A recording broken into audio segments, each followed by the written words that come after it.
بسم اللہ الرحمن الرحیم۔ السلام علیکم پیارے پیارے ویورز، آج پھر سے میں آپ کی خدمت میں ایک بہت ہی سبق آموز قصہ لائی ہوں۔ تو آئیے ویڈیو کا آغاز کرتے ہیں۔ جیسے کہ آپ سب کو پتا ہے کہ ہمارے ائمہ طاہرین نے اور اللہ تعالیٰ نے غریبوں، مسکینوں اور محتاجوں کا خیال رکھنے کا بہت ذکر کیا ہے اور بہت تاکید کی ہے۔ اگر اللہ تعالیٰ نے آپ کے رزق میں برکت دی ہے تو آپ بھی غریبوں، مسکینوں اور محتاجوں کا خیال کریں۔ ایک قصہ بہت خوبصورت ہے جو شاید ہی آپ نے سنا ہوگا، لیکن پھر بھی میری دل چاہ رہی تھی کہ میں آپ کے ساتھ شیئر کروں۔ ایک دفعہ کا ذکر ہے کہ ایک شخص اپنی بیوی کے ساتھ دسترخوان پر بیٹھا تھا اور دسترخوان پر مرغ بریانی رکھا ہوا تھا۔ دروازے پر ساحل نے صدا دی اور روٹی کا سوال کیا۔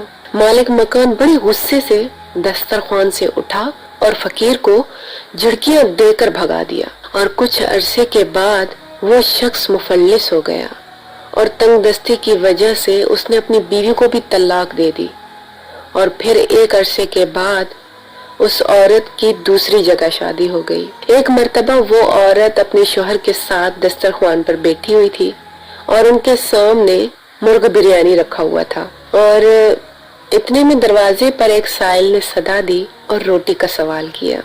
شوہر نے بیوی سے کہا کہ یہ بھنا ہوا مرغ جا کر ساحل کو دے دو۔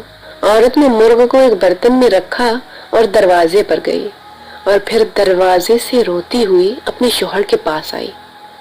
شوہر نے رونے کا سبب پوچھا تو عورت نے کہا، دروازے پر جو ساحل آیا ہے وہ میرا سابقہ شوہر ہے، یعنی وہ میرا پہلا شوہر ہے۔